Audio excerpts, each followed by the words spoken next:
नमस्कार, मी सुशील कुलकर्णी. आपण पाहता अॅनालायझर. राणा नेमके कोणाचे हा प्रश्न आपल्या सगळ्यांनाच पडलाय. माझं तर स्पष्ट मत आहे की महाराष्ट्रामध्ये सत्तांतर झाल्यानंतर आलेलं सरकार हे 2-3 कारणामुळे अडचणीत येण्याची जास्त शक्यता दिसते. एक, ईडीवरून होत असलेला आरोप. 2, त्या सरकारमधल्या किंवा सरकार पक्षातील लोकांचा बालिश, बाष्कळ बडबडी. आणि 3, महाराष्ट्रातील प्रकल्प गुजरात किंवा अन्य प्रांतात हस्तांतरित होत असल्याची चर्चा. 2 विषयावर आपण नंतर बोलणार आहोत, म्हणजे एक स्वतंत्र व्हिडिओ त्या विषयावर मी करणार आहे. कारण सगळेच विषय एका व्हिडिओत इन्क्लूड केले तर जरा जास्त त्रासदायक ठरेल. आणि हे 2 विषय असे आहेत की त्या चर्चा वाढलेल्या आहेत. म्हणजे प्रकल्प बाहेर जाणे आणि ईडी या विषयामध्ये सत्य माहिती समोर येत नाही आणि त्यामुळं सरकारची बदनामी होते. हे एक चित्र आपल्या डोळ्यासमोर दिसतं. त्यावर आपण वेगळं बोलूया. आणि आजचा जो विषय आहे तो म्हणजे भारतीय जनता पक्ष किंवा शिंदे गटातील बाष्कळ बडबड करणारी नेते. आता ही बाष्कळ बडबड करणारी नेते आपल्या बोलण्यातून सरकारची प्रतिमा तर खराब करत आहेतच आहेत, पण त्यासोबत स्वतःचं आणि नेत्यांचं राजकीय आयुष्य पणाला लावत आहेत. या सगळ्यामध्ये एक दाम्पत्य आहे, ते म्हणजे राणा दाम्पत्य. रवी राणा आणि नवनीत राणा या दोघांच्या सततच्या बोलण्यामुळं म्हणजे कधी कधी काय असतं की अजीर्ण होऊन जातं. म्हणजे अॅनालायझरचे व्हिडिओ चालतात म्हणून 3च्या ऐवजी 5 असं केलं तर अजीर्ण होईल, लोकांना आवडणार नाही. आणि किती वेळेला त्याच विषयावर कुलकर्णी बोलताय असंही होईल. कधी कधी लोक मला सांगतात बस झाला, आता संजय राऊतचा विषय काढू नका, देशमुखांचा विषय काढू नका, पवारांच्या वरती बोलू नका. कारण लोकांना तेच ऐकून कंटाळा आलेला असतो. त्यामुळं त्यापणातून जरा बाहेर पडण्याची लोकांची इच्छा असते. तसं राणा दाम्पत्याच्या विषयातही होत आहे का, हाही प्रश्न माझा आहे. राणा दाम्पत्य हनुमान चालिसावर बोलायला लागलं आणि ते फेमस झालं. मग त्यांना अटक झाली, मग त्यांना राजद्रोहाचा खटला लागला, देशद्रोहाचा खटला लागला. मग तो योग्य की अयोग्य यावर चर्चा झाली.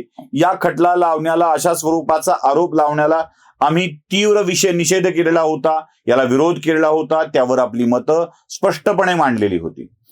एकदा हनुमान चालिसा या प्रकरणाला संधी मिळते आहे, लोक त्याला स्वीकारतायत, लोक त्याला प्रतिसाद देत आहेत. लक्षात आल्यावर कुठेही हनुमान चालिसाचं पुस्तक घेऊन जाण्याची सवय आणि हनुमान चालिसावर बोलण्याची सवय या राणा दाम्पत्याला लागली दिसते. मुळात राणा दाम्पत्य, मी सुरुवातीपासून सांगतोय की हे भाजपचे नाहीत, ते अपक्ष आहेत.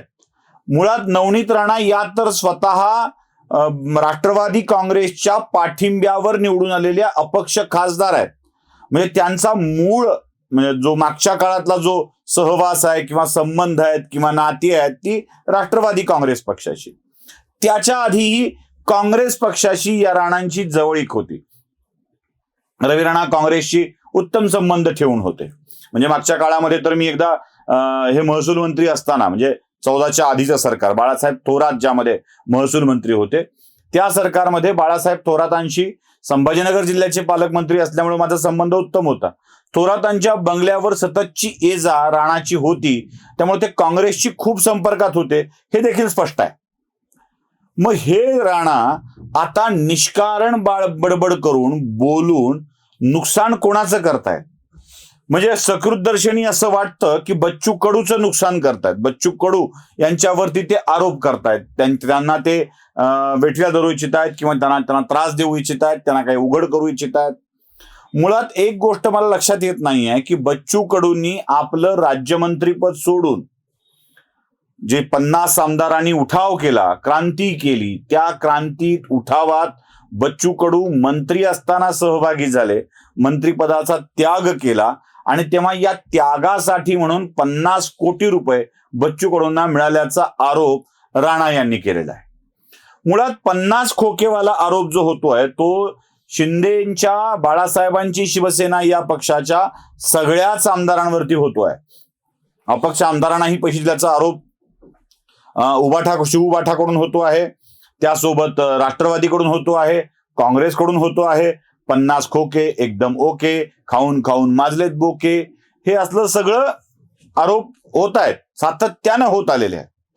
मग या आरोपाला बळ देणारं त्याच्या पुष्ट्यर्थ काहीतरी विधान रवी राणा भाजपचे समर्थक आमदार म्हणून कसे करू शकतात, हाच माझ्या समोरचा मोठा प्रश्न आहे आणि पेच देखील आहे. कसं आहे बाबा, हे नेमकं काय चाललंय? कारण जर रवी राणा म्हणतात त्याप्रमाणे बच्चू कडू यांना 50 खोके मिळाले असतील तर हे 50 खोके 3च व्यक्तीकडून मिळू शकतात. एक, या सरकारचे मुख्यमंत्री एकनाथ शिंदे. 2, या सरकारचे उपमुख्यमंत्री आणि भाजपचे नेते देवेंद्र फडणवीस. किंवा 3, या सरकारच्या मागे उभी असलेली महाशक्ती ज्याचा उल्लेख एकनाथ शिंदेंनी केलेला होता, म्हणजे सरळ सरळ भाजपचं हायकमांड, म्हणजे अमित शहा, JP नड्डा, अजून कोणी, या सगळ्यांकडून. म्हणजे या 3च शक्यता उरतात 50 कोटी मिळण्यासंबंधीचा जो आरोप रवी राणा करतायत त्या आरोपानुसार. मग रवी राणा आपण ज्या पक्षाचं समर्थन करतो आहोत त्याच्याच 2 नेत्यांना उघडं पाडण्याची प्रक्रिया राबवतायत का? बच्चू कडूला टार्गेट करून, बच्चू कडूंना समोर करून. म्हणजे एकीकडे देवेंद्र फडणवीस आणि एकनाथ शिंदे हे स्पष्टीकरण देत देत थकलेत की नाही, कोणी पैशावर आलेलं नाही आहे, हे आपल्या स्वाभिमानासाठी आलेत, बाळासाहेबांच्या विचारासाठी बाहेर पडलेत, हिंदुत्वासाठी बाहेर पडलेत. आम्हाला राष्ट्रवादी आणि काँग्रेसची साथ नको होती, आम्हाला भाजपशी मूळ मैत्री हवी होती, खरी शिवसेना आमचीच आहे, शिवसेना हिंदुत्वाची आहे, म्हणून आम्ही बाहेर पडलो. हे सांगून सांगून सांगून एकनाथ शिंदे थकून गेलेले आहेत. एकनाथ शिंदेच्या याच भूमिकेला समर्थन देणारं वक्तव्य देवेंद्र फडणवीसांनी सातत्यानं केलेलं आहे. मग त्याच गटातल्या एका आमदारावरती रवी राणा यांना आरोप करून काय साध्य करायचं आहे? मी या आधीच्याही एका व्हिडिओमध्ये स्पष्टपणे बोललो होतो की मला रवी राणा यांच्या पक्षावर किंवा त्यांच्या नेत्यावर असलेल्या निष्ठेविषयी शंका आहे. ज्यांना शरद पवारांनी पुढे केलं आहे, शरद पवारांनी मोठं केलं आहे, अशा माणसांच्या निष्ठेवरती सातत्यानं शंका असते.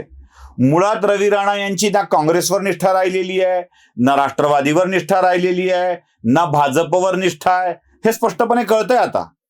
भाजपचा कोणताही आमदार अथवा समर्थक या सगळ्या प्रकारामध्ये पैसे देऊन आमदार आणलेत असं बोलायला तयार नाही. मग रवी राणा हे का बोलतायत?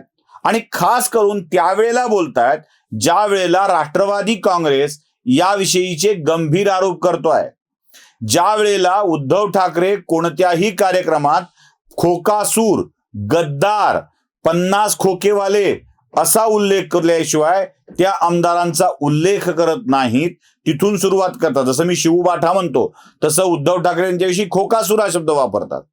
म्हणजे ज्यांनी रवी राणांना अटक करून त्रास दिला, ज्या पक्षाच्या गृहमंत्र्यांनी रवी राणांच्या वरती राजद्रोहाचा, देशद्रोहाचा खटला लावला, ज्या पक्षाच्या मुख्यमंत्र्याच्या, ज्या सरकारच्या मुख्यमंत्र्यांच्या खाजगी निवासस्थानासमोर रवी राणा हनुमान चालीसा वाचायला गेले होते बायको सहित, म्हणून त्यांना अटक झाली, त्याच लोकांच्या आरोपाला पुष्ट्यर्थ ठरणारी विधानं रवी राणांच्या सारखी आमदार करतात आणि तिथे त्याच म्हणण्याला बळ देतात, दुजोरा देतात. तेव्हा रवी राणांच्या निष्ठेविषयी मनात शंका निर्माण होते.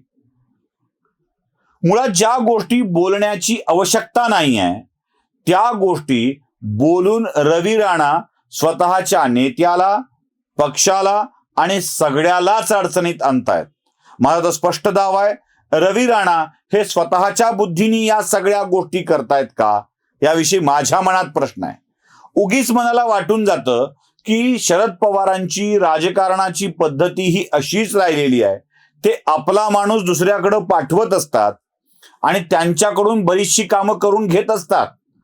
जसं एक महिला नेत्या शिवसेनेमध्ये पाठवल्या, ज्या पवारांच्या पूर्वी भक्त होत्या, ज्यांच्या पुस्तकाला पाठराखण पवारांची आहे, ज्या पवारांना देवतुल्य नेतृत्व मानतात, अजूनही शरद पवारांचं नाव घेताना त्या कानाच्या पाळीला हात लावतात.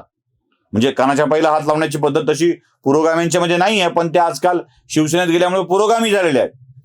तर या शरद पवारांनीच अशी अनेक नेते वेगवेगळ्या पक्षामध्ये पाठवलेली आहेत आणि त्यांच्याकडून त्या पक्षाला पोखरलेला आहे.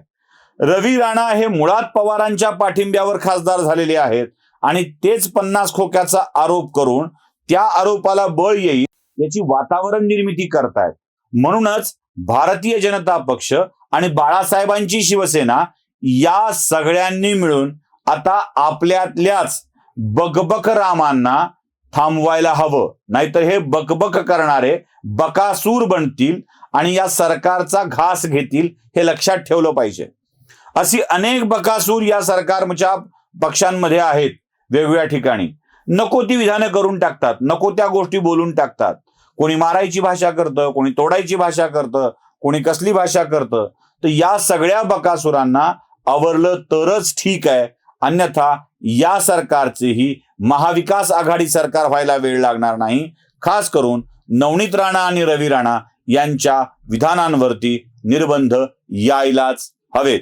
व्हिडिओ आवडला असेल तर लाईक करा, शेअर करा.